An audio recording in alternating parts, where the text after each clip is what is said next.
Hey guys, it's Coach Fro from RocioFlores.com. I'm doing my daily life Bible reading. Today we're doing the book of Exodus chapter 32. And if you're not caught up at all, make sure that you go to bit.ly/Rose Daily Life Bible Reading. And I've got the whole book of Genesis, the whole book of Job, and then the entire beginning of the book of Exodus. We're kind of getting close to the end. We got I guess still a lot. No, only 7 more chapters. That's not a lot. 8 more chapters. We're almost done to that one. Okay, so we're going to go ahead and just read 32. So remember the whole, he was up the mountain, now he's down the mountain. And remember how I kept saying all throughout the reading, they didn't follow the rules. And they didn't stay committed. So we're about to see that, all right? Okay, the gold calf, 32. When the people saw that Moses delayed in coming down from the mountain, they gathered around Aaron and said to him, "Come, make us a god who will go before us, because this Moses, the man who brought us up from the land of Egypt, we don't know what has happened to him." Then Aaron replied to them, "Take off the gold rings that are on the ears of your wives, your sons, and your daughters, and bring them to me." So all the people took off the gold rings that were on their ears and brought them to Aaron. He took the gold from their hands, fashioned it with an engraving tool, and made it into an image of a calf. Then they said, "Israel, this is your God, who brought you out of the land of Egypt." When Aaron saw this, he built an altar before it. Then he made an announcement: "There will be a festival to the Lord tomorrow." Early the next morning they arose, offered burnt offerings, and presented fellowship offerings. The people sat down to eat and drink, and then got up to play. The Lord spoke to Moses. Hello. So remember, okay, there's the most basic of all the rules is don't have any other idols other than God. The way this is worded makes me wonder if they were asking for maybe a God is different than for example, it has on here not a capitalized G. So when they talk about a capitalized G, that is God, Yahweh God, like the God of the Bible. But any other word God is just a God, and sometimes it's used to refer to a specific deity, right? So a specific God, or it's used as the same word as the word idol, which is like a figure that basically represents God or whatever God they're believing in. So other nations had gods, they had idols that they worshipped. So they worshipped the physical thing as a representation, or I'm not sure if it's represented symbolically, or if they believe that then holds the power that God does. And so I don't know, the way they say it, Israel, this is your God who brought you up from the land of Egypt. I don't know if they were using that idol, that representation, that God, the golden calf, as a representation of the God that they know, like the biblical God, or if they just decided hey, we just wanted God, any God to worship. I guess we don't live in those worlds, so I just, it's hard to understand, because if we were living in today's world, if nobody told me about a God, I wouldn't have thought to make a God. You know what I mean? But I guess in their world that was very important, and it was something that they needed, something that was just part of the culture and part of their understanding of the world, to you need to have a God, you need to have something that's guiding you. So they asked for that because they thought, well, this God sent this dude and this dude's gone, so hey, we need something else to take over. But I can't say that I know the intention, but again, they had already been told hey, do this. Now they're already right off the bat okay, bye-bye, So just, I don't know where I'm getting at. It's so throughout the generations, you're going to see the same pattern of hey, they're really excited, and then they're not excited anymore, and then they're really excited, and then they're not excited anymore, and they just go back and forth when it comes to their following of God. So I think that also then helps us understand if them, who literally just watched some crazy miracles happen, have doubts and turn back and have struggles, then it makes sense why today's world we still struggle a lot, So I don't know, maybe it can give us some empathy for them and for ourselves, right? Okay, let me just keep going. "Go down at once, for your people you brought up from the land of Egypt have acted corruptly. They have quickly turned from the way I commanded them. They have made for themselves an image of a calf. They have bowed down to it, sacrificed to it, and said, 'Israel, this is your God, who brought you up from the land of Egypt.' The Lord also said to Moses, 'I have seen this people, and they are indeed a stiff-necked people. Now leave me alone so that my anger can burn against them and I can destroy them. Then I will make you into a great nation. Hello. Let me send little waves on here. So, God's angry. Yeah, okay. But Moses interceded with the Lord his God. Lord, why does your anger burn against your people you brought out from the land of Egypt with great power and a great great hand? Why should the Egyptians say, he brought them out with an evil intent to kill them in the mountains and wipe them off the face of the earth? Turn from your great anger and relent concerning this disaster planned for your people. Remember your servants, Abraham, Isaac, and Israel. You swore to them by your very self and declared, I will make your offspring as numerous as the stars of the sky, and I will give you offspring all this land that I have promised, and they will inherit it forever.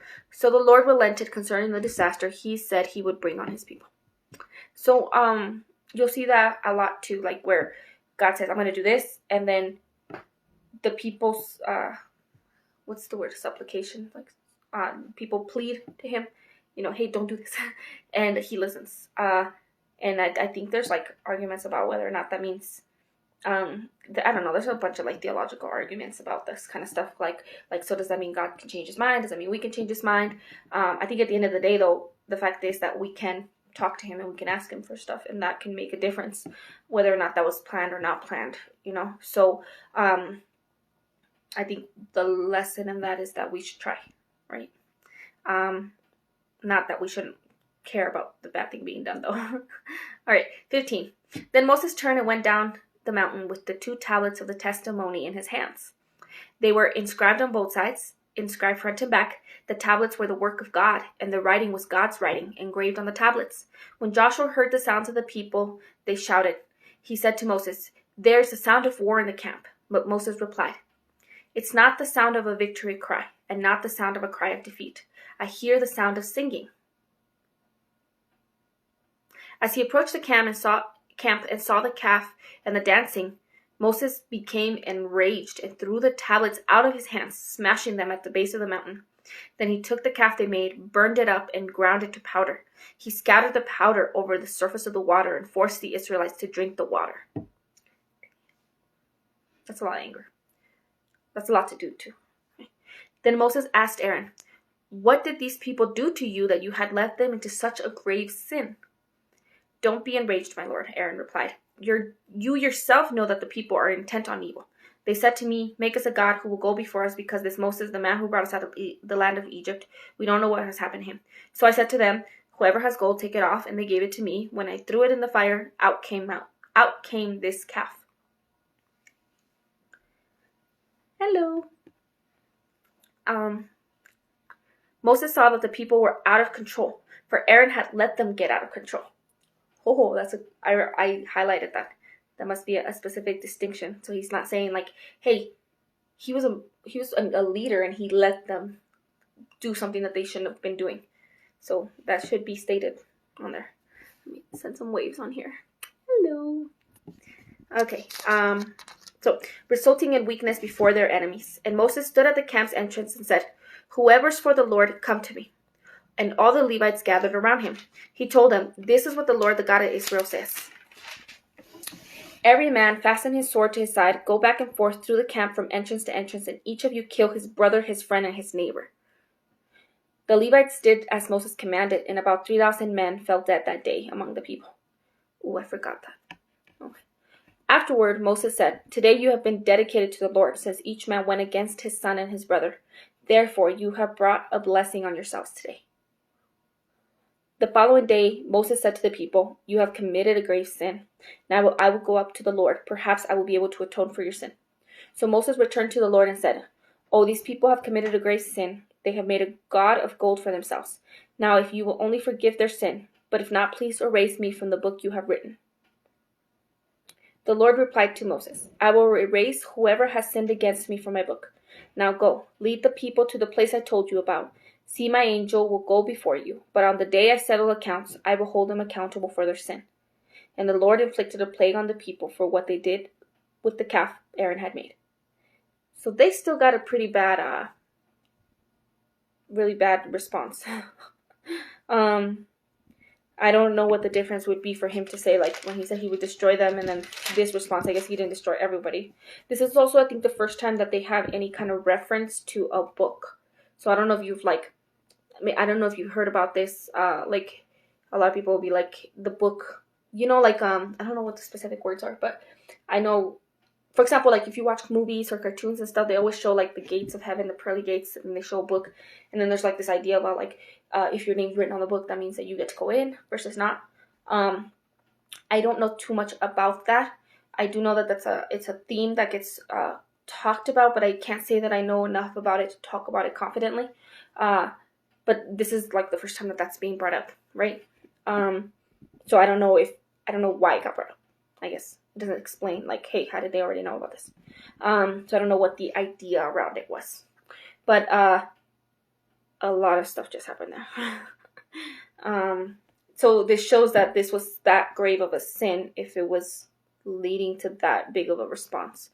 And I think that's like when you read the whole 10 Commandments, the first one is do not have other idols. That's a really, really big deal. So, yeah. I don't know what else to say. I think it was like, I didn't expect that to be such a heavy reading. I completely forgot that happened. But I think that's all for today. I will start again on Monday. So we'll do 33 on Monday, I mean. Because this one was kind of long, so then that way we'll just do another regular long one, or maybe 2. We'll see how we feel. So, okay. I hope you guys are doing well. I hope you guys have a great day. I hope you guys have a good weekend, and I will see you guys on Monday. Peace out.